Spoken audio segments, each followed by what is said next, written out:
Hi everyone, and we're back in the GuideWell Insights Lounge. We're here at the Oliver Wyman Health Innovation Summit. Hi everyone, my name is Kate Warnock, and we have our next guest, Mr. Eugene Sayan. Welcome to the interview. Thank you, Kate. Great to be here. All right, Eugene, your title is, you have a very esteemed title here. You are the Chairman, CEO, and President of Sayan. And we've gotten to talk to you before, so I'm glad to have you back. Great to be here again. Yes, absolutely.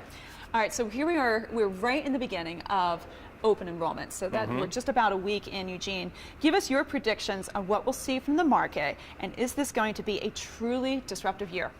Absolutely, absolutely. Well, again, it is wonderful to join you. Thank you. Once again, you and the GuideWell team. Thank you for the opportunity. Healthcare is transforming almost on a daily basis. I just came back from another great immersion tours hosted by the Oliver Wyman team here as well. If you're really are observing what's happening over the last 4 or 5 years in the US in general, where we're seeing that healthcare is transforming in a way that it started as an affordability, it's turning into now accessibility. Okay. With the advancement of the devices and technology is now available to us. So the next iteration obviously is going to be the services and delivery aspect of it altogether too. So unfortunately we have a lot of headwinds, primarily coming out of obviously Washington DC and administration. The volatility is the least thing that we want at this point in time. Barring that, we continue to see great innovation around consumer experience. What we see today is the consumer being the ultimate member experience, let it be talking to the payers or provider or anybody who is in the managed care, government side, whatnot too. We are starting to realize that the consumers are the ultimate stakeholder in healthcare. To be frank with you, I think we have tried every part of the technology and whatnot about cost containment. How do we reduce the costs? Do we give EMR and EHR technologies to reduce the cost of healthcare? What is really the ultimate answer, what we see here is the consumers are making a decision. They are a stakeholder in the process, and they're taking some accountability and responsibility. So starting with ACA, we saw some of the acts of like individuals going to the exchanges, shopping for their health plans all together too. We think that that trend will continue to grow. We also see that other areas that we're getting into it, for instance, using telehealth, another form of engagement. And I think that innovation will continue to grow, and disruption, I don't think it's going to slow. I think it will continue to accelerate. All right. Well, I know with having had previous encounters with you, Eugene, that Sayan really has been in the heart of really solving for the consumer's pain points, right? In the health industry, you've done enrollment, you have billing services, remediation. I mean, you really know this area quite well. Where else should stakeholders introduce digitization so that they compete with tech-first players like Amazon, another big disruptor in this industry? Absolutely. I think Amazon come into healthcare, but we also see the healthcare organization move into the Amazon space. True. So we see a lot of advancements, obviously, a lot of investment taking place altogether too. So I think what it really boils down to is how technology companies are, as you can see, probably a lot of the Silicon Valley investment going into the healthcare. Healthcare is, again, 18%, 20% of our GDP, $3 trillion market. It continues to grow twice the consumer index or inflation rates. So a lot of opportunities. I think that what we are looking to do is, at Sayan, we wanted to look at healthcare as a holistic experience. So consumer is the one up until now responsible of seeing their doctor, communicating with their payer organizations, communicating with the pharmacy experiences. What we are seeing, what Amazon has brought into the space, e-commerce space, that in one click, you can have that product delivered to your doorsteps. Now think of that consumer experience before Amazon. You have to get up, go to store, look around, all that time, enhancement, and then you may not like the product, you drive back again and everything else. Right. Amazon just revolutionizes consumer experience. We believe healthcare is the next frontier. We're looking for ways to engage consumers that they can just start shopping their health insurance products, being able to engage with their doctors on the mobile devices, and so on and so forth. So we use the term healthcare supply chain.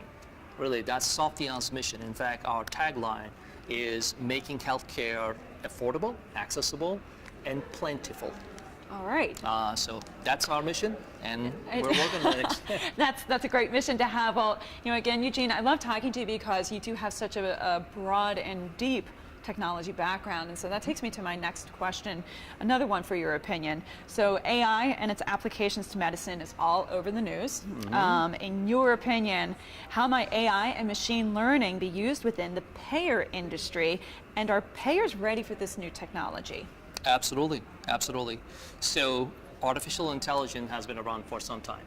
In fact, last time you and I met and talked, we were about 100 or so people. I told you about our computer science background and everything else. Well, in fact, now we're pushing about 200 computer scientists and data scientists. Well, congratulations. Thank you. Yeah. So basically, two practical applications, we are already using AI technologies. One area, there's a lot of great things happening in healthcare, but we also know that there's a fraud and waste aspect as well too. Absolutely. In fact, with ACA, there was one big problem also known as a third-party payment solutions, meaning that organization paying for the consumers' medical premium expenses, therefore enabling them to go out and charge commercial rates rather than their ACA Medicaid rates, typically capitated rates altogether too. Using AI technologies, we are able to catch those individuals who are actually involved in the kind of fraudulent activities to begin with. Another great application that we use AI technology, our population is very mobile. We are very mobile. We are moving constantly from job to jobs, state to states, and school to schools.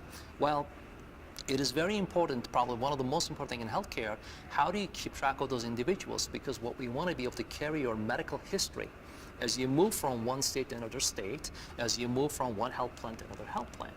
So using our technology, we were able to identify people, even if their addresses changed, even if their last names are misspelled, even if their date of birth are misspelled, using the technologies that we were able to put together, that we can actually identify that that is the same person, John Doe, from this, he now moved from this state to this state.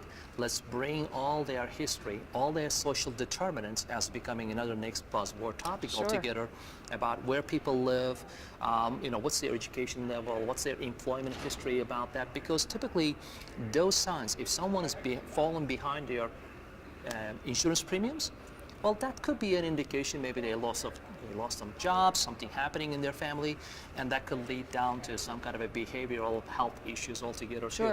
So we're looking and utilizing practical terms today, AI, and I'm sure that there's a lot of brilliant people among here today that we're going to meet and listen to.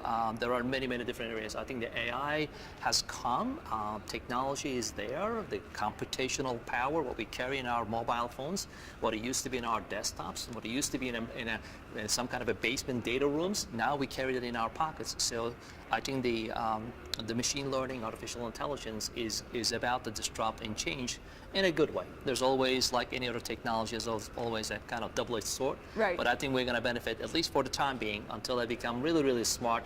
I don't want to get into the Elon Musk type of conversation altogether too, but at least for the time being, that we see great advancements and opportunities in AI.